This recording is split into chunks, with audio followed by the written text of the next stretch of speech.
conséquence logique. Du moins, ça vaut plutôt pour les modèles de Tarski en logique classique. Enfin bon, on va rester en logique classique pour l'instant, ça va être trop compliqué. Sinon, c'est étant donné la vérité d'une certaine proposition P, par exemple, on a le droit d'en inférer. Si on a P modèle de Q, ça veut dire en gros qu'il est tautologique que P implique Q. D'accord? Ça veut dire que si je regarde la valeur de vérité de toutes mes propositions qui sont en jeu dans mon implication, j'aurai toujours un rendu de 1. D'accord? Point de vue booléen, c'est comme ça qu'on traduirait. Oui, donc un ensemble d'événements est égal à pourquoi tu parles d'ensemble d'événements? C'est ce que tu viens d'expliquer.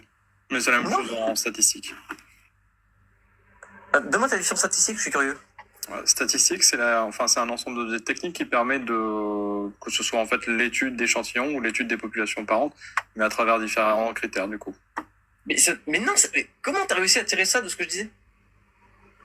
Non, je veux dire, je croyais que tu me demandais la définition de statistique en général, mais par rapport à ta situation, un ensemble d'événements, l'ensemble des événements qui définit en fait du coup la probabilité, c'est toujours 1, tu vois.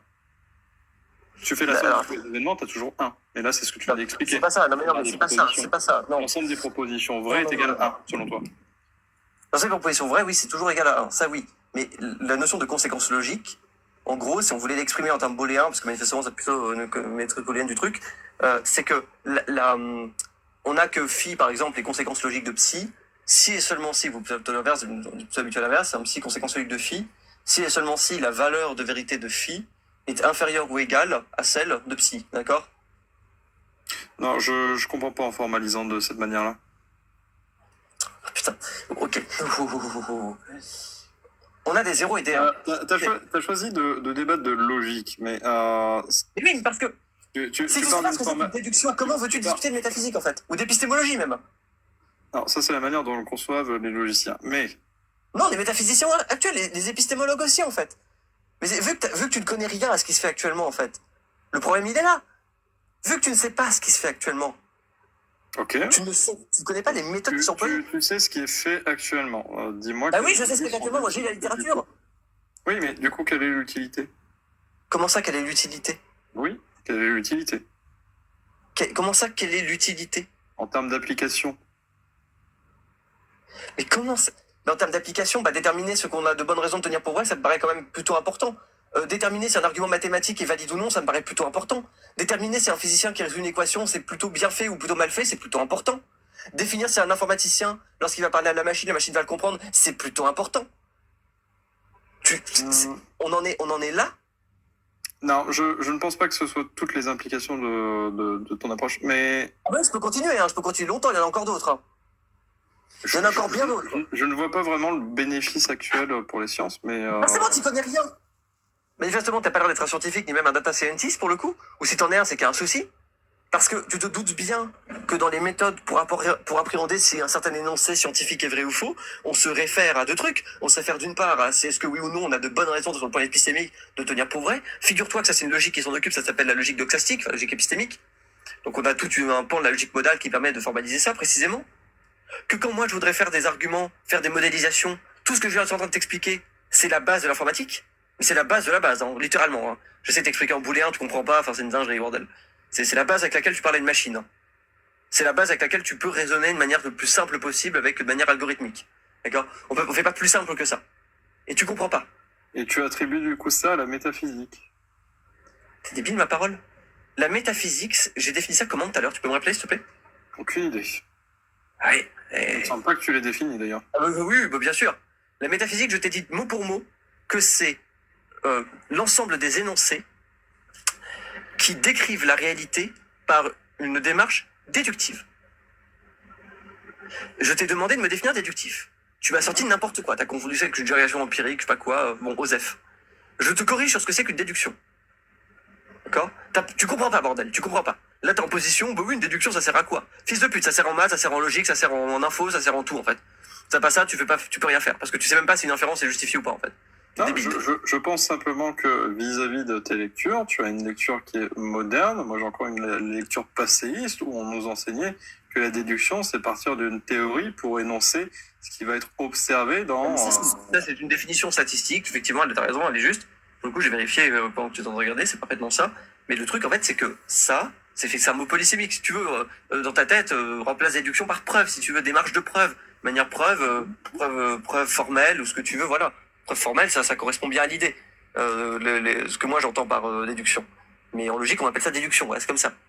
Mais donc du coup, je réitère, est-ce que oui ou non, il y a des énoncés métaphysiques, donc qui décrivent la réalité, non, par une démarche déductive, qui sont correctes, qui sont vraies.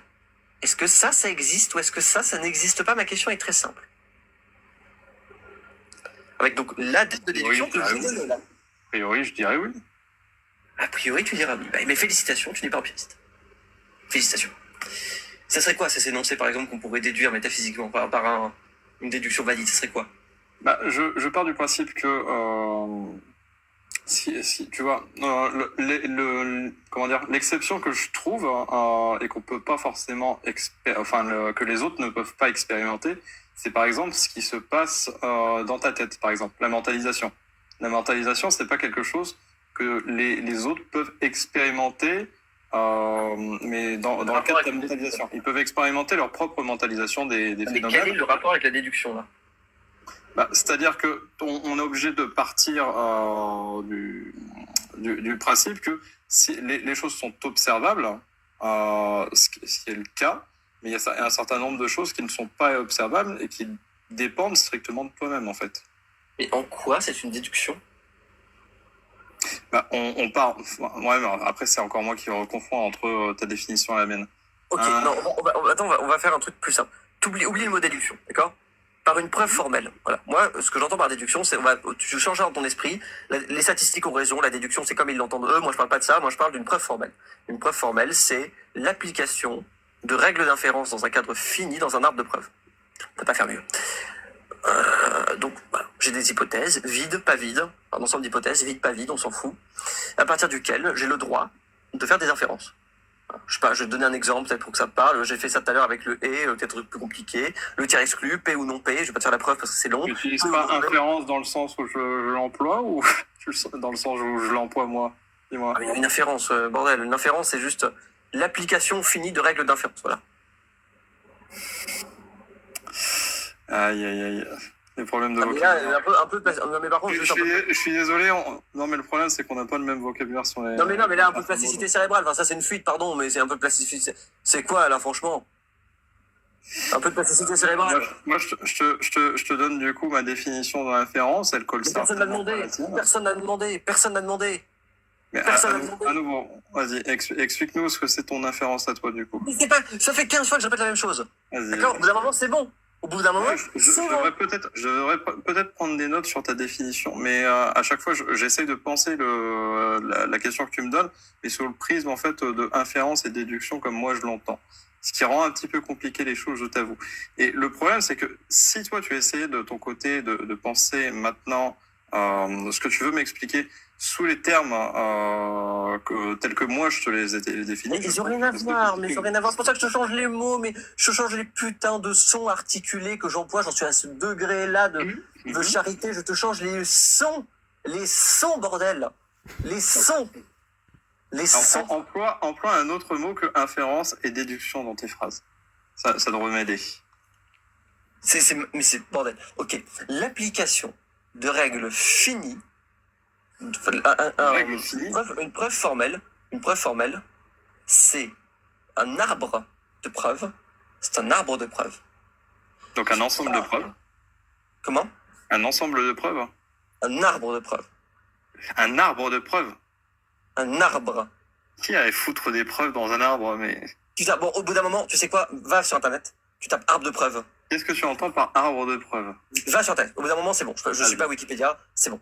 Un arbre de preuves, c'est un système de déduction à la Genzen qui part, en l'occurrence, de branches, enfin de feuilles, plus exactement, qui part de feuilles, qui sont les nœuds de l'arbre, à partir desquels, en appliquant des règles d'inférence, pour chaque rang n qui est un nœud, je passe à un rang n plus 1 qui est la conclusion d'une inférence. Je peux pas faire mieux. Et que la procédure de calcul là, que je suis en train de te décrire est finie. Ça veut dire qu'à un certain rang k de l'arbre, on a une conclusion qui est la conclusion de l'arbre. Voilà.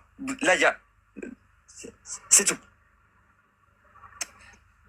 Donc maintenant, si t'as rien bité, tu vas sur Internet, tu tapes preuve à la Genzen, G-E-N-T-Z-E-N, au bout d'un moment, c'est bon. Et désolé des virulents, c'est que je n'aime pas les gens qui arrivent péremptoirement comme ça, qui disent oui, la métaphysique, alors qu'en fait, ils n'y connaissent rien. Rien du tout. Parce que là, si tu connais pas ça, ça veut dire que tu connais pas les travaux d'Altara, ça veut dire que tu connais pas Je me base sur les lectures premières pour définir les choses, hein, mais... T'as dit quoi? Non, t'arrivais péremptoirement en mode, bah oui, le métaphysique. Je mets face à Platzinger sur l'existence de Dieu, il te casse en deux, en fait. Moi, je suis athée, tu vois, mais il te met un peu de respect, tu vois. Oui, avec une autre considération de la métaphysique, mais... Non, mais même en prenant la tienne, pour le coup, il te casse en deux, quand même. Bah non, va chercher sur Internet si nécessaire. Si vraiment t'as rien compris, je vais pas répéter qu'un seul la même chose. Et après, on discute à la limite. Parce que moi, j'en ai des arguments métaphysiques. Bon, peut-être mettre mal, tu vois. On sait, Fantasy, alors t'es le meilleur. Bon, moi, je vais me coucher parce que demain, je taffe. Donc, Bidule aurait pu faire ça ou ne pas faire ça. C'est une preuve par intérêt exclu. L'intuitionniste le rejettera, il dira votre modèle, même si vous avez des sources qui l'attestent, je le rejette parce que logiquement il est invalide. Et je peux étendre ça avec n'importe quelle logique et des logiques plus exotiques. Hein. Logique de la contradiction de Priest, j'avais cité ça, logique floue. On peut vraiment s'amuser. Donc, quand tu me parles de l'histoire comme d'une science, d'un point de vue de la réfutabilité, j'observe que d'une part, ça présuppose que par des connaissances qui proviendraient des sources, on est capable de choisir le bon modèle logique qu'il faut pour l'adopter. J'attends une démonstration. Et d'autre part, si on critique la métaphysique, du moins j'attends une démonstration. Si on la critique pas, dans ce cas-là, on pourra s'amuser tous les deux, mais pour l'instant, ça perd d'être ta position. Et si l'histoire, eh bien, n'a pas de valeur prédictive particulière, sur quoi porte la réfutation en question? À supposer qu'on ait une logique correcte. Alors, quand tu dis l'histoire a une valeur prédictive, est-ce que tu entends qu'un événement, disons A, va permettre de prévenir un événement B dans le futur? Oui, c'est ça. C'est prédictive. Oui, donc non, ça n'a pas qualité de... L'histoire n'a pas pour objectif d'être prédictif. On n'est pas censé... Ça, c'était l'approche marxiste à la base. On partait du principe que... Mais on sait. D'accord? C'est pas la question que j'ai posée, je pose une question serrée sur deux options. L'approche est défendue par Popper, c'est bien. L'histoire, c'est un cas à part à laquelle on ne peut pas appliquer la réfutabilité. Non. Alors, d'accord, mais encore une fois, moi, ce que je dis, c'est que dans ce cas-là, il faut donner une autre définition de la science. Parce que si ma définition de la science, elle permet de tolérer à la fois un certain cas et son inverse, bon. C'est comme si je te disais, tous les nombres pairs vérifient une certaine propriété, genre d'être pouvoir écrire sous la forme de n, mais en même temps, il existe certains nombres pairs qui ne peuvent pas être écrits sous la forme de n. Oui, bon, bah d'accord, en fait. Désolé de galvauder autant, en fait, ce que tu veux expliquer, mais il s'agit de se fixer un cadre analytique, un cadre logique, qui permet de penser des phénomènes qui sont non, mais il n'est pas logique. Observables. Il n'est pas logique. Non, d'un point de vue classique, si on définit la science comme un tout énoncé qui est soumis à une réfutation, critère de réfutabilité, on n'a pas le droit, après ça, d'affirmer qu'il existe un certain énoncé scientifique qui n'y est pas soumis. D'accord? La négation de pour tout x p de x, c'est il existe un x tel que non p de x.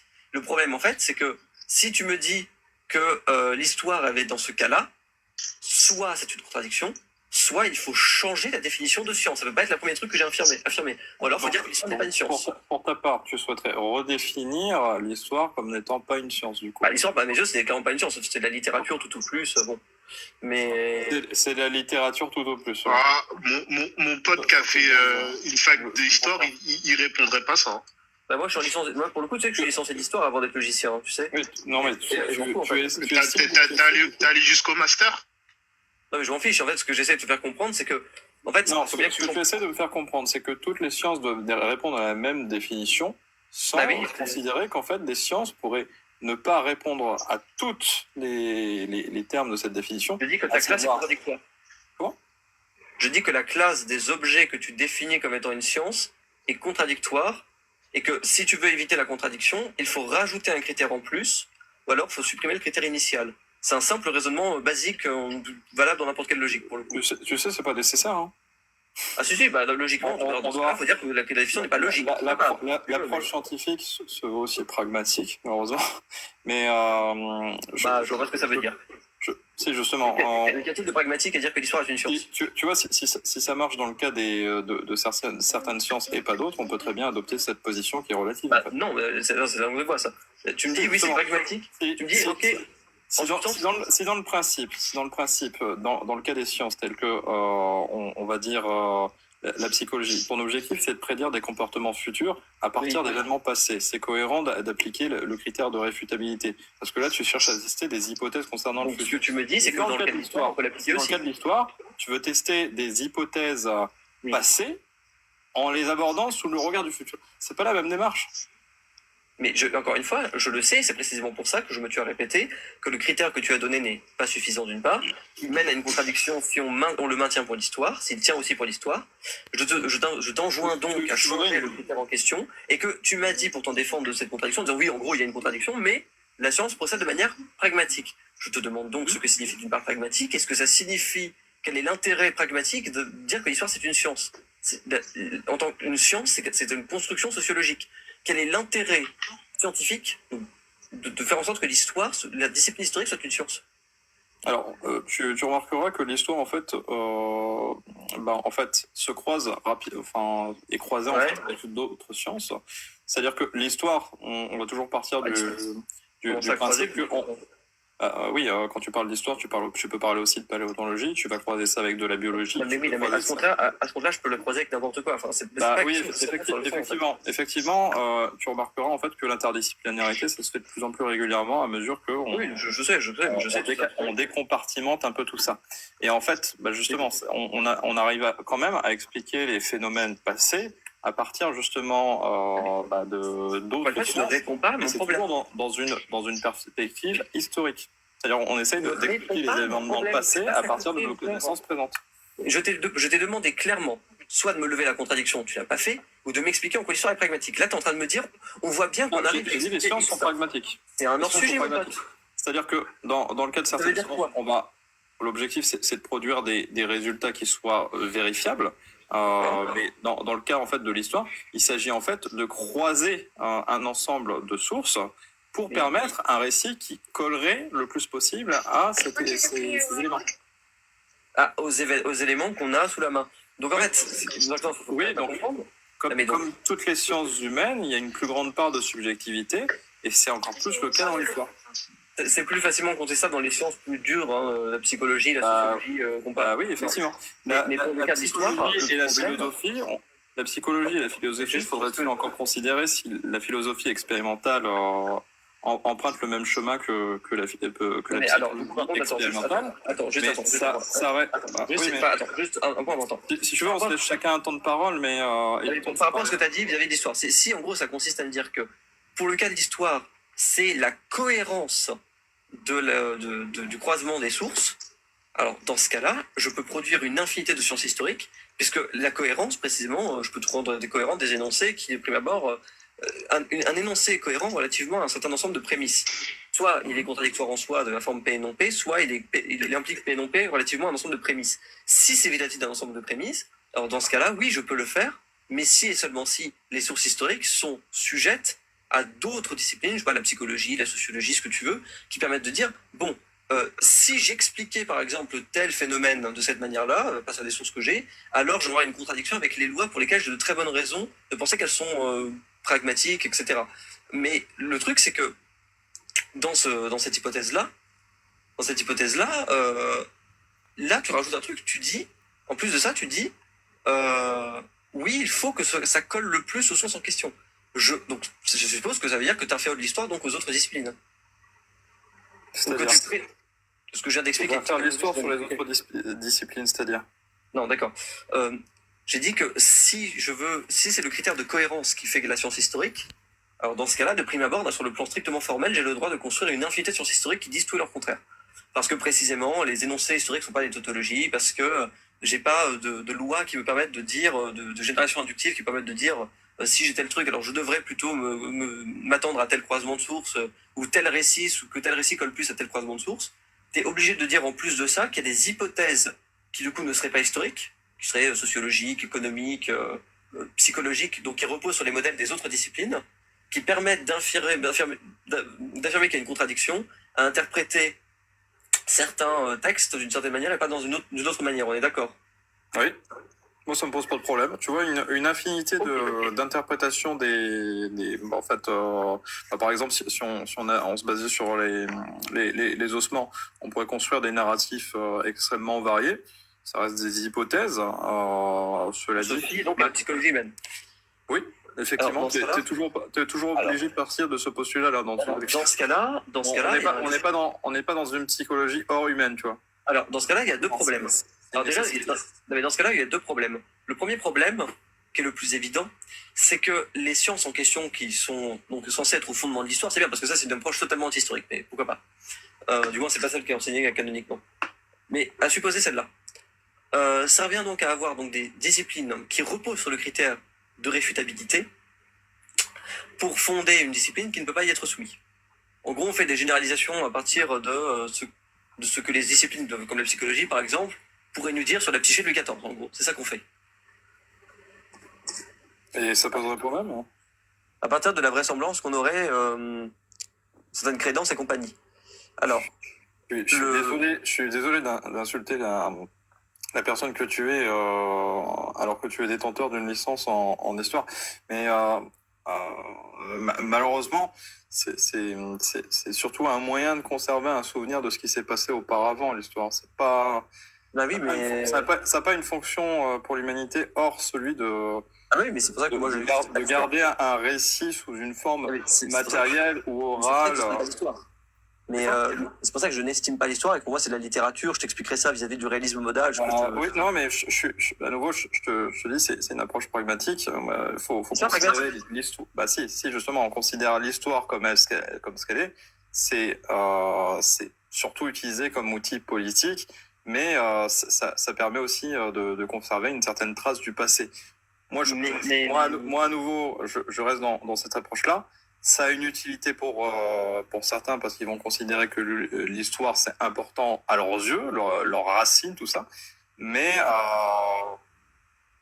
attends, juste par contre, je vais terminer là-dessus. Ça n'est pas une science qui va apporter des. Oui, mais le problème, il n'y a pas d'application de l'histoire. Mais le problème, en fait, c'était qu'on parlait à la base de Popper et du critère scientifique. Et du coup, moi, j'argumentais que l'histoire c'est pas une science. Pourquoi ? Parce que là, le problème de ces modèles-là, si on se fie à des modèles comme la psychologie et compagnie, c'est que pour l'essentiel, ils reposent pour expliquer des phénomènes sur des bases métaphysiques. Le problème, c'est cela aussi. À savoir que si, pour raison simple, si je prends le cas de l'économie, pour expliquer des phénomènes économiques, j'ai besoin d'une certaine défense, d'une certaine philosophie de la psychologie, j'ai besoin d'une certaine base en philosophie de l'esprit qui me permettent d'expliquer comment se génèrent des comportements chez l'être humain, comment est-ce que causalement je suis censé trouver ces hypothèses, et surtout même devoir supposer qu'il y a un nexus causal qui me permet de les expliquer.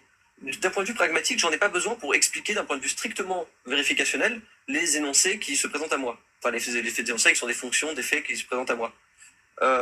C'est nous qui rajoutons cette construction en plus, qui présuppose un cadre métaphysique au préalable. Et donc, je reviens avec ma question du choix. À nouveau, pour la métaphysique, certainement que tu l'envisages différemment que celle qui était pensée à la base par Aristote. Moi, je reste d'avis que ce qui divergeait de l'idée de déterminer ce qui étaient les causes premières, ça n'a pas de sens sur le plan de la métaphysique. C'est plus, disons, en fait, une irrégularité qui a été faite par l'histoire, plutôt qu'en fait la perspective d'origine. Je sais pas ce que tu... Là, si à la base, la métaphysique a été pensée pour étudier les causes premières et qu'on se retrouve finalement à utiliser ça comme cadre logique. Ça, ce n'est pas vrai non plus, hein. Si. Mais ça, non. Je te lire Frédéric métaphysique. Je te lis exactement ce qu'il entend par métaphysique. Mais après, c'est pas possible. Mais non, mais c'est pas... Mais ce n'est même pas vrai. Parce qu'en fait, je vais prendre le livre. Mais on s'en fout parce que tu n'as pas l'air de comprendre et je vais pas te laisser lire parce que ça sert à rien, parce qu'effectivement c'est une des définitions qu'on donne à Aristote. Maintenant, il faut que tu te mettes dans le putain de cette cervelle que Aristote, quand il définit un mot, généralement tu as 4 putains de définitions du mot. D'accord, substance en fait partie aussi. Quand il parle de métaphysique, il parle aussi d'ontologie dans certains cas, et l'ontologie c'est pas l'étude des causes premières, bordel. D'accord ? Donc maintenant on va arrêter avec Aristote. Métaphysique. On va arrêter avec Aristote et cette espèce de petit délire d'historien de la philosophie dit dedans mal sup attardé, ça n'a pas d'intérêt, ça n'a pas de sens. On va peut-être davantage se référer à un truc simple, à savoir que la métaphysique, à la limite, c'est une démarche épistémique qui prétend décrire la réalité par des raisonnements déductifs. D'accord ? Que tu ne retrouves pas dans la philosophie à la base, du coup. Donc, on aurait créé une branche. On aurait créé une branche qui serait la métaphysique pour pouvoir créer un cadre logique de pensée. Oui, c'est vrai qu'Aristote, pour le coup, c'est vrai que Platon, c'est vrai que ces gens, en général, ils déduisent l'existence de causes physiques par des raisonnements strictement empiriques, c'est vrai. Non, par la philosophie. Par la philosophie, par des raisonnements déductifs, bordel. C'est-à-dire qu'on prend des hypothèses logiques et on arrive à des conclusions. La métaphysique, t'en fais un fourre-tout, alors que c'est pas le cas. Mais en fait, on s'en bat les couilles, c'est un mot. Et non, c'est pas un fourre-tout. Un scientifique qui te dira... Excuse-moi. Ok, on reprend. Un scientifique qui te dira, par exemple, je vais prédire des phénomènes à partir de mon modèle en question avec des bases empiriques. C'est pas de la métaphysique, ça. Bah oui, parler d'empirisme, c'est de la Ce n'est pas la philosophie, c'est métaphysique. même de l'épistémie. Si j'ai quelqu'un, donc pourquoi c'est pas de la métaphysique? Parce que c'est une démarche épistémique qui est inverse à celle de la philo, à celle de la métaphysique. La métaphysique, comme je l'ai dit, c'est de prétendre qu'on peut décrire des phénomènes. Il n'y a pas d'enjeu de prédiction ici, qu'on peut décrire des phénomènes par une approche déductive, d'accord, par des arguments formels, logiques, indépendamment de considérations empiriques. Qui ça? Toute la tradition analytique. Toute la tradition analytique. Mais à partir de quel moment ils sont perdus à ce point-là? Tu veux que je t'encule sur le sujet? Parce que là, pour le coup, c'est mon domaine. On va s'amuser si tu veux. Excuse-moi, mais... On casse en deux sur la métaphysique analytique, on se tape en deux minutes. Si à la base, on détermine ce que c'est la métaphysique de manière historique, c'est-à-dire que... Le problème, en fait, avec vous autres, les continentaux, parce que toi, tu as l'air d'être un espèce de continental biberonné avec la méthode française d'enseignement de la philosophie, ou alors sous le prisme de l'histoire, je sais pas trop d'où tu viens, mais voilà. En fait, il faut bien comprendre que ça n'existe plus qu'en France, la métaphysique, dans le monde entier, que ce soit aux États-Unis, que ce soit en Angleterre, que ce soit depuis la tradition inspirée par Bolzano, Eco, que ce soit de la tradition de Varsovie-Litovsk, du cercle de Vienne, de toute l'Europe centrale, et même maintenant de la Chine et de l'Asie en général, on est les seuls golemons à se référer à la métaphysique, dans le sens que, prétendument que Kant l'aurait enterré, qui se réfère un peu à ce qui s'est passé dans l'Antiquité. Plus personne ne parle de ça en ce sens-là. Plus personne. Donc c'est bien beau. Ne joue pas tes boomers, s'il te plaît. Mais si c'est pour que tu viennes pleurer. Vous retirez non mais les métaphysiciens, vous retirez absolument tout le mérite à l'épistémologie. Je suis désolé. Mais tu te connais rien en épistémologie. On en parle. Bah oui, on peut en parler. Mais à nouveau, j'ai envie de te dire, là, définir la métaphysique par ses origines, ça a tout son intérêt. Si le principe. Si le principe. Les mathématiques par leur origine, on s'en fout, non? Tu me dis que l'enjeu aussi de la métaphysique, c'est d'écrire l'essence, l'être. Tu vois, ce genre de choses. Très bien, mais ça ne se réfère à la base que dans un objectif de déterminer l'existence d'une cause première qui serait un dieu, tu vois. Il n'y a rien de plus. C'est même pas vrai, en plus. Il n'y a pas d'autre pertinence à la métaphysique à la base. Donc dans ce cas-là, ça veut dire que les présocratiques ne font pas de métaphysique, par exemple. Les présocratiques, c'est-à-dire les présocratiques, Anaximan, compagnie, quand ils te parlent, par exemple, des causes qui peuvent être plus fondamentales, c'est-à-dire des éléments simples qui constituent la réalité, qui est la base de l'énologie et de la mériologie, ça, c'est pas la métaphysique. C'est-à-dire que l'ontologie formelle, c'est pas de la métaphysique. C'est-à-dire que la philosophie d'esprit, c'est pas de la métaphysique. C'est-à-dire que la philo du temps, c'est pas de la métaphysique. Je mets ça dans la catégorie philosophie de type épistémologie. C'est-à-dire que c'est l'étude, en fait, donc c'est la manière dont on critique, c'est la manière dont on construit nos connaissances. Dans ce cas-là, la métaphysique, c'est pas un moyen de construire des connaissances. Dans ce cas-là, ça me confirme deux trucs, à savoir d'une part, de quoi? D'accord, donc le réalisme modal, la question du réalisme modal, par exemple, c'est la manière de constituer nos connaissances. Donc le réalisme modal ne parle pas de ce qu'il y a dans la réalité. Le réalisme modal ne parle pas de ce qu'il y a dans la réalité. Ça dépend dans ses applications. Il y a des applications qui sont faites en mathématiques avec du coup les différentes définitions modales. Mais de quoi? En soi, de quoi tu me parles? Tu parles du possible nécessaire. On reprend. Vas-y. C'est quoi le réalisme modal? Le réalisme modal, c'est l'interprétation littérale que les mondes possibles décrits dans la sémantique du Kripke ont une portée ontologique. Ça veut dire qu'ils existent indépendamment de notre cognition. Ils existent indépendamment de nos jugements. D'accord. Donc ça, ce que tu es en train de m'expliquer, c'est que ça, une thèse qui prétend qu'il y a des trucs indépendants de notre cognition, c'est ce qui se réfère à la démarche épistémique, aux méthodes que nous avons pour aborder des connaissances. C'est faux. Ah bon? C'est rigoureusement faux. Là, pour le coup, c'est strictement de la métaphysique. On est en train de désigner ce qui existe dans la réalité indépendamment de moi. Alors, ce qui existe indépendamment de toi, c'est-à-dire que... Ça veut dire que si je prends ta définition de la métaphysique, de l'épistémologie, la question de l'existence de Dieu, pour un raisonnement parfaitement symétrique à celui que je viens d'aborder sur le réalisme modal, serait l'épistémologie. Parce que si déterminer ce qu'il y a dans la réalité, en particulier pour le réalisme modal, enfin en particulier pour les mondes possibles, c'est de l'épistémologie, je ne vois pas ce qui diverge avec déterminer ce qui existe dans la réalité, en particulier si c'est un Dieu, nous renseigne sur notre capacité cognitive. C'est la même chose. D'un point de vue formel, c'est la même chose. Et pour le coup, si tu définis l'épistémologie comme ça, je présume que tu n'as pas particulièrement de connaissances sur ce qui se fait actuellement. Genre Kizolm, les fondationnistes contemporains, comment ils s'appellent, Bonjour et compagnie, je suppose que tu connais pas ces gens-là. Non. Bon, quand tu me parles d'épistémologie, c'est quoi? C'est Bachelard peut-être, tradition française, non, ces gens-là? Popper, Kuhn peut-être? Non, Popper, oui, mais c'est une tradition des années 50, quoi. Celle qui a été un peu, pas oubliée, mais on va dire réformée de bout en bout. Bon, alors, ok. Ne lance pas ce genre d'insulte. Non, mais si. Enfin, Popper, maintenant, on sait bien, il a fait un truc. Maintenant, nous savons qu'en épistémologie, on Oui, parle effectivement, j'ai des sources qui sont un petit peu outdated depuis. Donc, écoute, moi, je veux bien qu'on se lance dans un débat. Donc, là, ce que tu es en train de m'expliquer, ta définition de la métaphysique et de l'épistémologie se valent, c'est la même chose, en gros. C'est une querelle verbale, ça n'a pas de sens. Je pense qu'il y a des choses qui appartiennent dans ce que tu décris de la métaphysique, mais qui relèvent plutôt de l'épistémologie.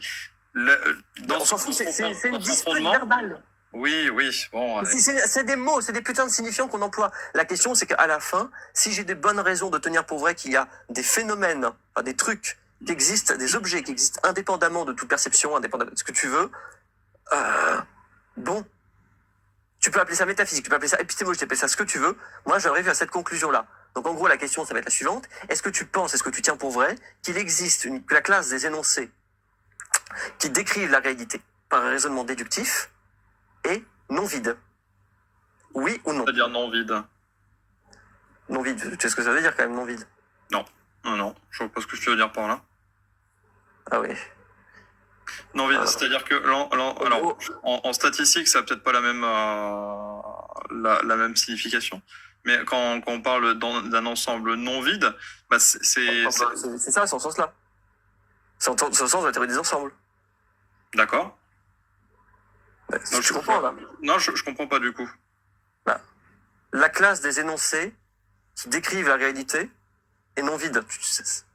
La classe des énoncés phi, telle que phi vérifie la propriété de décrire la réalité par un raisonnement déductif. Tu comprends? Non, ça fait pas sens pour moi. Explique-le autrement avec. C'est un raisonnement, enfin, t'es en statistique, toi? J'ai fait des statistiques, mais non, une classe d'ensemble non vide. Pas une classe d'ensemble, une classe d'énoncé. Une classe d'énoncé. Mais qu'est-ce que tu entends par une classe d'énoncé? Mais au sens. Tu connais des bases? Tu parles une classe d'énoncé, tu veux dire. Une classe d'énoncé au sens ensembliste. Une classe d'énoncé. Tu vois ce que c'est, un ensemble en théorie des ensembles? Oui. Un ensemble en particulier, c'est une classe. D'accord? Un ensemble, c'est de la forme. Un ensemble en particulier, c'est une classe. Donc c'est un ensemble. Oui. L'ensemble des. D'accord. Oui, donc l'ensemble des énoncés est non vide. C'est ça que tu veux dire? L'ensemble des énoncés qui vérifient la propriété de décrire la réalité par un raisonnement déductif. Est-ce que cette classe-là, elle est vide ou non vide pour toi? Je peux pas faire mieux là, hein, franchement. Vraiment. Tu veux dire? Alors, tu peux répéter la phrase? Oh putain. Ok. Est-ce que oui ou non, il y a des énoncés qui sont vrais? On va faire beaucoup plus ça, parce que manifestement, il y a des énoncés. Est-ce qu'il y a des énoncés qui sont vrais et qui décrivent la réalité, par un raisonnement déductif? Oui ou non? Est-ce qu'il y en a de ces énoncés-là? Est-ce que ça existe? Franchement. Mais c'est fascinant, là, c'est bon. Au bout d'un moment, c'est clair là. Non, je me pose la question justement. Mais t'es arrivé. Ok, non, là c'est bon. T'es arrivé péremptoirement dans le chat là. En arrivant, en débarquant, et là oui, la métaphysique, moi je suis empiriste, je sais pas quoi, Osef. Un empiriste, il aurait dû déjà répondre non en fait. Un empiriste, même Kuhn, enfin, Popper aurait déjà dû répondre non d'ailleurs pour le coup à cette question. Si je mets de côté les énoncés métaphysiques protocolaires, il y a des papiers qui font des preuves là-dessus, un peu compliqués, qu'importe. Mais déjà ça, t'arrives péremptoirement, en mode oui, Dieu, machin, le métaphysique, raisonnement déductif, raisonnement empirique. Alors tu bégayes là-dessus? C'est une plaisanterie? Déjà que t'es pas foutu de me définir correctement ce que c'est que la métaphysique. Tu me donnes une définition équivalente à l'épistémologie dans ton truc là, c'est la même chose en fait. Ce qui fait qu'au final, il n'y a plus d'épistémologie dans ton bordel, c'est n'importe quoi. Et que le définition épistémologie, ça serait du Popper. On est où là? Prends un verre d'eau, ça va aller. Ouais, ça va aller. J'espère que pour toi ça va aller. Parce que tu sais pas en quoi t'es pareil, mon garçon. Alors maintenant, réponds-moi. Oui ou non?